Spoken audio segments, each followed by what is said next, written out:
Hello everyone, আমি স্নেহা আবার একটা নতুন ভিডিও নিয়ে চলে এসেছি আজকে।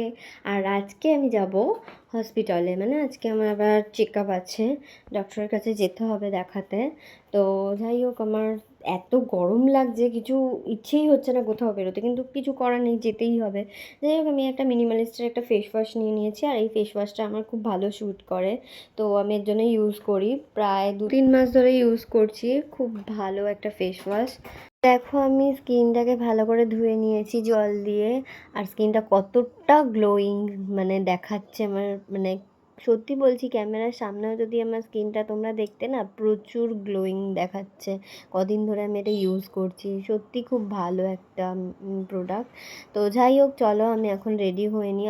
আর খুব খিদে পেয়ে গেছে, তাই আমি একটা ডিম সিদ্ধ খেয়ে নিচ্ছি। আর ডিম সিদ্ধটা খাচ্ছি, বললামই তো প্রথমে যে হসপিটালে গেলে আমার একটু বমি বমি ভাব হয়।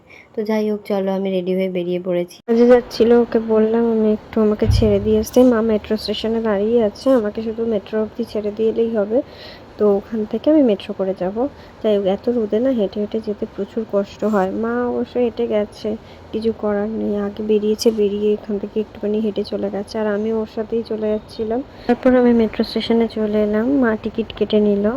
টিকিটটা নিয়ে এবার আমি উপরে যাব, গিয়ে মেট্রো চলে এলো, মেট্রোতে উঠে পড়লাম। গরমে একটু মেট্রোতেই যতক্ষণ ছিলাম ততক্ষণে একটু কষ্টটা কম হচ্ছিলো। আবার বাইরে এসেছি, আবার রোদ, মানে এত গরম বাইরে। তারপরে অটো করে আমি চলে গেছিলাম হসপিটালে।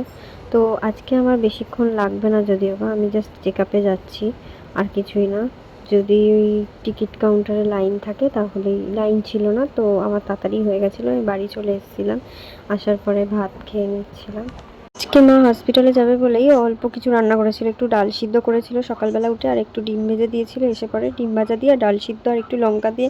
আমি না শুকনো শুকনো খেতেই ভালোবাসি, আমার অত ঝোল ঝাল খাবার ভালো লাগে না। আর এই কদিন ধরে এত গরম পড়েছে, একটু নর্মাল খাবার খেতে ইচ্ছে হচ্ছে, অত রিচ খাবারগুলো আমি একদম খেতে পাচ্ছি না এই সময়টা। তো এর জন্য ওই শাক পাতা দিয়ে একদম পাতলা ঝোল এগুলো খেতে ইচ্ছে হচ্ছে। এবারে হসপিটাল যাবে বলে মা আজকে একটু তাড়াতাড়ি ওই কোনোরকম সিদ্ধ ভাত করে নিয়েছিল। সন্ধ্যেবেলা একটা পার্সেল চলে এসেছিলো, একটা না দুটো পার্সেল এসেছিলো। তো আমি লাস্টবারে পার্সেলটা নিতে গিয়ে দেখালাম, আমি যাইনি যদিও বা মা এনে দিয়েছে, আমি শুধু সিঁড়ি থেকে নিলাম। আমি কোনোদিনই পার্সেল আনতে যাই না, আর এটাকে তোমরা, আমি পরে দেখাবো তোমাদেরকে। যাই হোক, চলো আর একটা ভিডিওতে। আর এখানে একটু ম্যাগি করে নিচ্ছি, সন্ধ্যাবেলা খিদে পেয়ে গেছিলো। ম্যাগিটা আমি খুব একটা খাই না, এই প্রায় 1 মাস পরে আমি আবার ম্যাগি খাচ্ছি। তো ম্যাগিটা মানে খাই না বলতে, আমি আমার আগে খেতে খুব ভালোবাসতাম, এখন যবে থেকে জানতে পেরেছি যে এখন ম্যাগি খাওয়া যাবে না, আমি ম্যাগিটা খাই না। তো এত গরম পড়েছে, জল তো সব সময় খাই আমি, প্রচুর জল খাই আমি। কোনো দিন 4-5 লিটারও হয়ে যায় আমার খেতে খেতে। সকাল থেকে প্রচুর আমি জল খেতে ভালোবাসি, আজকে ম্যাগিটা খেতে ইচ্ছা হচ্ছিলো প্রচুর।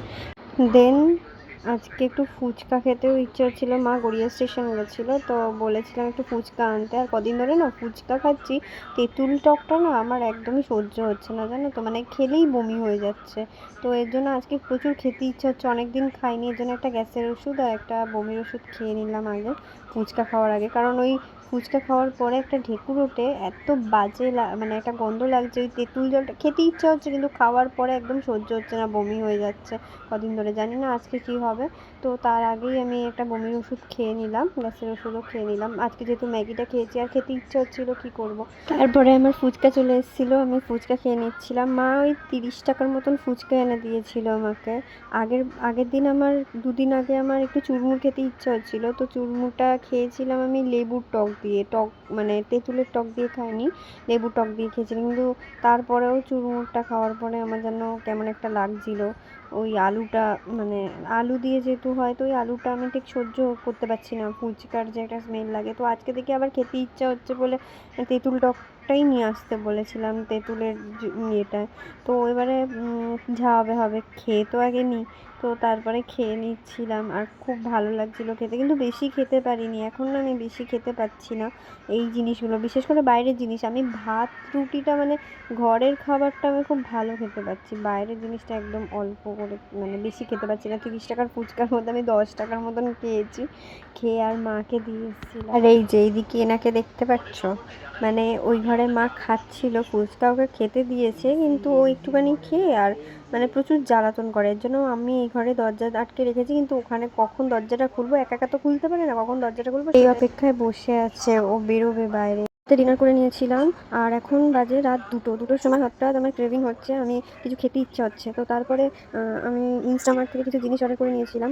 ওই অফার দিচ্ছিল জানো তো, 200 টাকায় আমি 3টে বিস্কিট পেয়ে গেছিলাম। দুটো কুকিজ নিয়েছিলাম, একটা ইউনিবিক্সের আর একটা হচ্ছে মমস ম্যাজিকের। তো আমার এই কুকিজগুলো খেতে ভালো লাগে, আর এখানে দেখলাম অফারে হয়ে যাচ্ছে, এতগুলো জিনিস নিয়েছিলাম 200 টাকায়। আর ওরও একটা চিপস খেতে ইচ্ছা হচ্ছিলো, তাই একটা চিপস নিয়ে নিয়েছিলাম।